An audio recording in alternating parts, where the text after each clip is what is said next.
हाँ तो बच्चों, आज हम करते हैं टेंसेज की correct form of the verb का यूज हम डिफरेंट सेंटेंसेज में कैसे करते हैं। तो जैसा कि आपको पता ही है कि वर्ब की तीन फॉर्म होती है, first form of the verb, second form of the verb and third form of the verb. तो आज हम इन्हीं का जो है डिटेल में वर्ब की फर्स्ट फॉर्म का प्रयोग।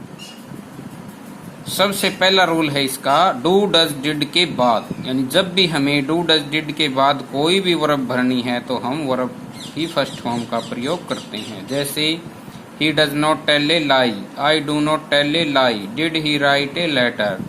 तो इन तीनों वाक्यों में हम देखेंगे कि हमने यहाँ पर वर्ब की फर्स्ट फॉर्म का प्रयोग किया है, टेल, टेल, राइट। नंबर 2 यानी सेकंड, मोडाल्स के बाद जितने भी मोडाल्स होते हैं, मोडाल्स कौन कौन से होते हैं ये आपको पता होना चाहिए, लेकिन फिर भी मैंने आपके नॉलेज के लिए यहाँ पर लिख दिया है। Will, would, shall, should, can, could, may, might, must, ought to, use to, need, dare, etcetera, these are the modals auxiliaries. तो यहाँ पर जब भी कोई मॉडल के बाद हमें वर्ब की वो फॉर्म भरनी पड़े तो we will always use the first form of the verb. यहाँ पर भी हम वर्ब की फर्स्ट फॉर्म का ही प्रयोग करेंगे। इसके अलावा नंबर 3, इंपेरेटिव सेंटेंसेस में open the door, don't hit the poor, shut the door, shut up, stand up, ये सारे इंपेरेटिव सेंटेंसेस होते हैं, यानी जहाँ पर सब्जेक्ट हिडन होता है, छुपा हुआ होता है, तो उन वाक्यों में भी हम वर्ब की फर्स्ट फॉर्म का प्रयोग करते हैं। उसके बाद प्रेजेंट हैबिट, प्रेजेंट हैबिट को शो करने के लिए, प्रेजेंट हैबिट को जैसे शो करने के लिए कौन कौन से शब्द होते हैं जिनसे हमें पहचान हो जाती है, जैसे daily, usually, often, everyday, always, each day, regularly, etcetera. तो इन सभी में हम की फर्स्ट फॉर्म का प्रयोग करते हैं। तो यहाँ पर मैंने 2 एग्जाम्पल लिए हैं, जैसे he goes to school, here goes first form of the verb, I go to school every day, here go first form of the verb. अब यहाँ पर एक बात नोट करने वाली है कि यहाँ पर तो हमने गोज लगाया है, यहाँ पर गो क्यों लगाई, यहाँ पर यस क्यों लगा। तो ये हमें पता होना चाहिए कि प्रेजेंट इंडेफिनिट टेंस में जब कर्ता यानी सब्जेक्ट थर्ड पर्सन और सिंगुलर है तो हम वर्ब की फर्स्ट फॉर्म के साथ एस या एस का प्रयोग करते हैं। अब इससे पहले हमें यहाँ ये भी ध्यान रखेंगे कि पर्सन क्या होते हैं। पर्सन 3 प्रकार के होते हैं। फर्स्ट पर्सन यानी जिन शब्दों का प्रयोग हम बोलते समय अपने बारे में कुछ भी बताने के लिए करते हैं, तो ये 6 होते हैं, आई, माई, मी, we, our, us.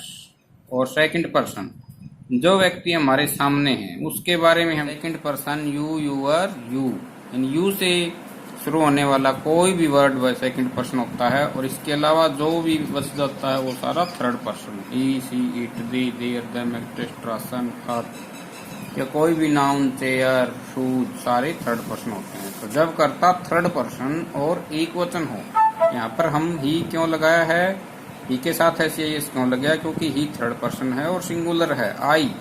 I singular तो है, but here I is first person, so we will use go, only go, not goes।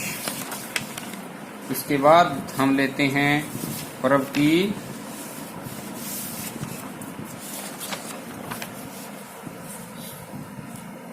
ऐसे और वाक्य है, जैसे the earth moves around the sun, तो यहाँ पर भी यार थर्ड पर्सन और एक वचन है। अब 5वां नियम है टू के बाद, टू के बाद भी हमेशा वर्ब की फर्स्ट फॉर्म का ही प्रयोग किया जाता है, जैसे he wanted two by a cow.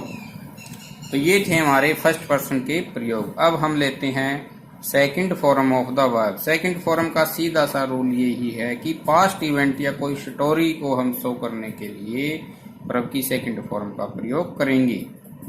अब वही जैसे अब हैबिट, जैसे हमने अभी पढ़ा था कि regularly, everyday, each day, daily, इनमें हम क्या लगाएंगे, वर्ब की फर्स्ट फॉर्म। लेकिन यही जब शब्द पास्ट हैबिट को शो करें, Gandhi ji always spoke the truth, spoke, तो here it is past habit, not present.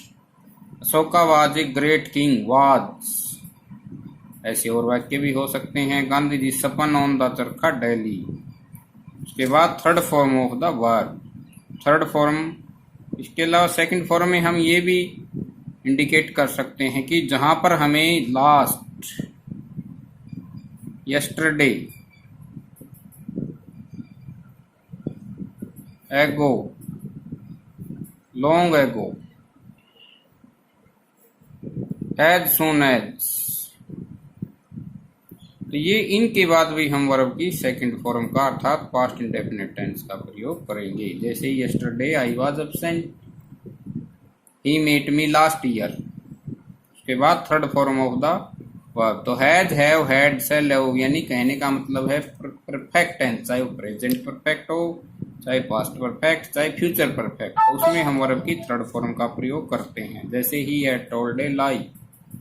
In passive voices, passive voice में भी हमेशा वर्ब की थर्ड फॉर्म का प्रयोग किया जाता है। तो यहाँ पर मैंने दो वाक्य लिए हैं। The song can be sung by you, the thief has been arrested, the police have arrested the thief। Here we have used third form but it is active voice। इसका पैसिव वॉइस क्या होगा? the thief has been arrested। उसके बाद हम चौथा नियम लेते हैं बिफोर और। चौथा नियम हम क्या लेते हैं? बिफोर और आफ्टर का नियम। बिफोर मैंने पहले, आफ्टर मैंने बाद में। यानी बिफोर का क्या नियम है? बिफोर से पहले ऐड प्लस वर्ब की थर्ड फॉर्म और बिफोर के बाद वर्ब की सेकंड फॉर्म। वाक्य में कहीं भी बिफोर आता है तो उससे पहले हम खालिस्तान भरेंगे। जैसे यही वाक्य है, the patient had died before the doctor came. तो यहाँ पर क्या है कि द पेशेंट हैड डाइड, यानी बिफोर, बिफोर से पहले had plus third, had died. After came यानी वर्ब की सेकंड फॉर्म। आफ्टर इसका अपोजिट है बिफोर का, तो इसका रूल भी अपोजिट हो जाता है। The doctor came after the patient had died, यानी इसी वाक्य को हमने इंटरचेंज कर दिया तो रूल भी इंटरचेंज हो गया कि यानी आफ्टर से पहले वर्ब की सेकंड फॉर्म, बाद में ऐड प्लस वर्ब की थर्ड फॉर्म। तो ऐसे हम बिफोर और आफ्टर हमें दे रखे वाक्य में तो हम उनके प्रयोग करेंगे। उसके बाद हम पांचवा लेते हैं इफ पैटर्न या अनलेस पैटर्न। इफ ये कंडीशनल क्लाज में आता है। इसके तीन नियम हैं। यदि इफ क्लाज में हमें वर्ब की फर्स्ट फॉर्म या वर्ब की फर्स्ट फॉर्म या एस दिया गया उसके साथ, तो हम लगाएंगे विल, सेल प्लस वर्ब की फर्स्ट फॉर्म। तो आई और वी के साथ हम सेल का प्रयोग करते हैं, बाकी ही, सी, इट के साथ विल। तो जैसे ये वाक्य ही फी works hard, he will pass, यानी यहाँ पर क्या है? वर्ब की फर्स्ट फॉर्म के साथ है एस है तो हमने विल पास, पहला कंडीशन। दूसरी कंडीशन क्या है? यदि हमें वर्ब की सेकंड फॉर्म दी गई है तो वुड प्लस वर्ब की फर्स्ट फॉर्म मेन क्लास में हम प्रयोग करेंगे। If he worked hard he would पास, यानी वर्ब की सेकंड फॉर्म, तो वुड प्लस वर्ब की first form, second condition. Third condition, if he had worked hard he will have pass. If he had worked hard he will have pass, third condition. अब इस वाक्य को ये जरूरी नहीं है कि इफ शुरू में ही आई, बीच में भी आ सकता है, तो हमने इफ क्लाज को देखना है। जैसे इसी पहले वाक्य को इंटरचेंज कर दिया, ही will pass if he works hard, तो इफ क्लाज बाद में आ गया तो हम इफ के बाद ही वर्ब की फर्स्ट फॉर्म रखेंगे मेन क्लाज में विल, सेल या वर्ब की फर्स्ट फॉर्म। अब इफ की जगह अनलेस भी हो सकता है तो भी यही नियम रहेगा, unless you work hard you will not pass. तो ये जो हमने वर्ब के 5 रूल किए हैं, आगे के पूरे रूल हम 5 और रूल जो है पूरे वर्ब के फॉर्म अगले वीडियो में करेंगे।